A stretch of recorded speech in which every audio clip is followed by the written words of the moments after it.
Assalamualaikum warahmatullahi wabarakatuh. Selamat pagi. Apa kabar semuanya? Semoga selalu dalam kesehatan dan lindungan oleh Allah Subhanahu wa taala. Hari ini kita akan belajar mengenai bagaimana cara beriman kepada para rasul Allah. Seperti yang kita ketahui bahwa beriman kepada rasul-rasul Allah itu merupakan bagian dari rukun iman kita. Yang keempat ya, beriman kepada para rasul Allah. Nah, hari ini kita akan membahas mengenai apa sih maksud dari beriman kepada Rasul-Rasul Allah. Kemudian bagaimana cara kita beriman kepada Rasul-Rasul Allah. Nah, oke, kita mulai dari pengertian ya. Menurut istilah bahwa beriman itu artinya mempercayai.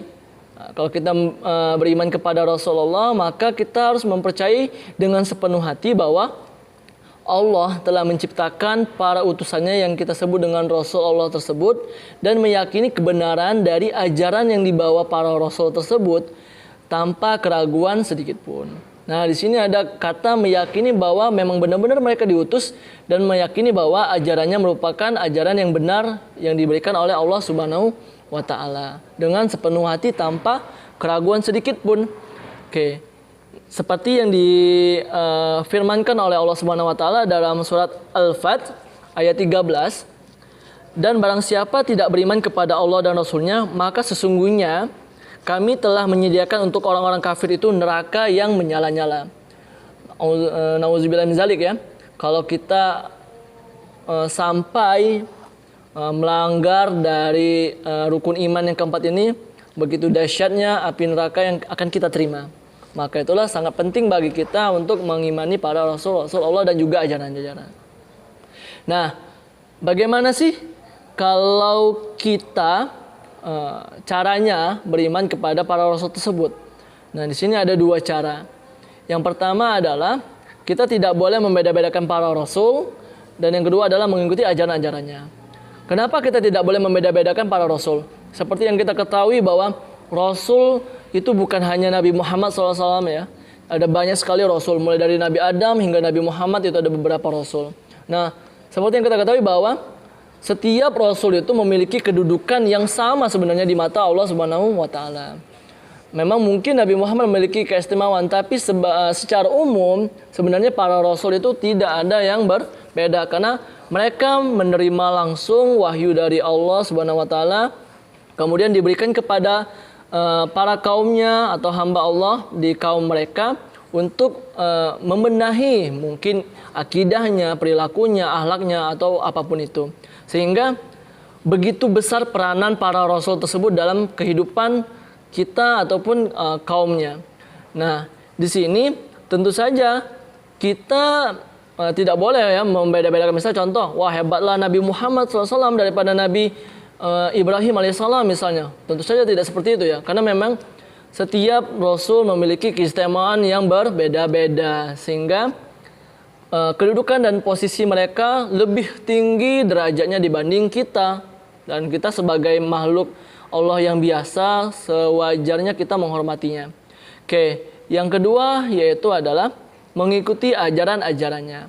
Nah, barulah di sini kita harus memahami bahwa ajaran-ajaran yang diberikan para rasulnya tersebut harus sesuai dengan kaumnya.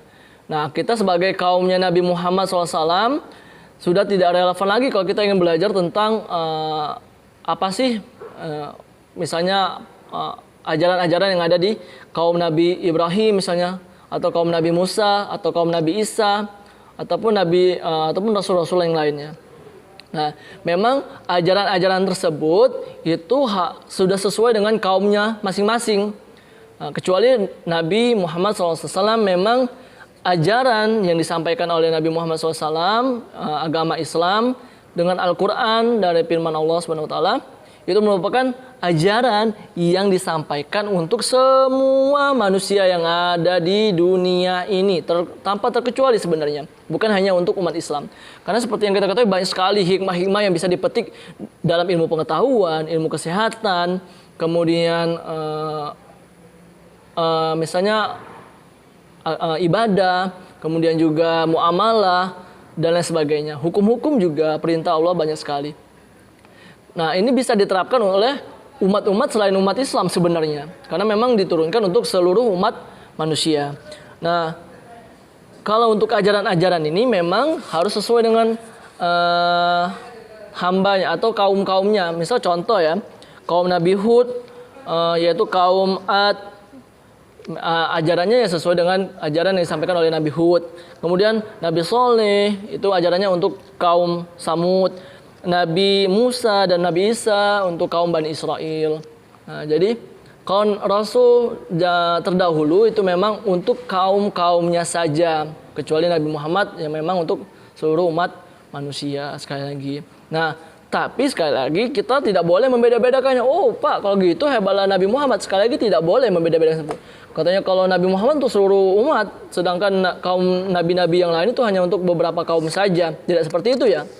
Sekali lagi, yang harus kita tekankan bahwa perintah Allah itu merupakan suatu derajat yang tinggi, harus kita hormati. Jadi, sekali lagi tidak boleh membeda-bedakan para rasul, dan sekali lagi untuk mengikuti ajaran-ajarannya sesuai dengan ketentuan. Seperti yang kita ketahui bahwa Nabi Muhammad itu menghapus semua ajaran-ajaran yang lalu. Tapi sebagai bentuk penghormatan kita tetap mempercayai bahwa memang perintah Allah tersebut dalam rasul-rasul yang lain, ajaran-ajaran rasul yang lain itu merupakan kebenaran yang ada. Jadi sekali lagi kita sebagai kaumnya Nabi Muhammad wajib mengikuti ajaran yang ada di agama Islam yang dibawakan oleh Nabi Muhammad SAW di Al-Quran dan hadisnya. Oke, itu adalah pengertian dari beriman kepada Rasulullah, kemudian bagaimana cara kita beriman kepada Rasul-Rasul Allah. Oke, semoga materi kita hari ini bisa dipahami dan bisa menambah keimanan kita kepada Rasul-Rasul Allah, khususnya kepada Nabi Muhammad SAW. Pekan depan kita akan membahas bagaimana sifat-sifat dari Rasul-Rasul Allah. Kemudian mungkin kita akan mengenal sedikit siapa saja para rasul tersebut. Mungkin ada beberapa yang kelupa. Jadi itulah materi kita pada hari ini. Nah, dan untuk tugasnya, ini saya akan memberikan satu pertanyaan. Silahkan dijawab kemudian dikumpulkan.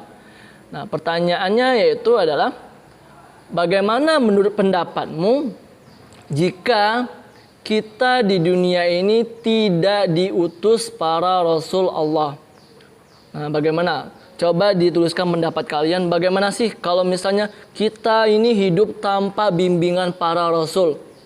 Karena seperti yang kita ketahui bahwa tadi Rasul itu membawa ajaran dari Allah untuk diri kita sebagai umat manusia sehingga kita bisa hidup lebih baik. Nah, jadi bagaimana menurut pendapat kalian kalau kita hidup tanpa bimbingan dari Rasul Allah? Oke, itu saja. Silakan dikumpulkan tugasnya. Saya akhiri. Wassalamualaikum warahmatullahi wabarakatuh. See you next time.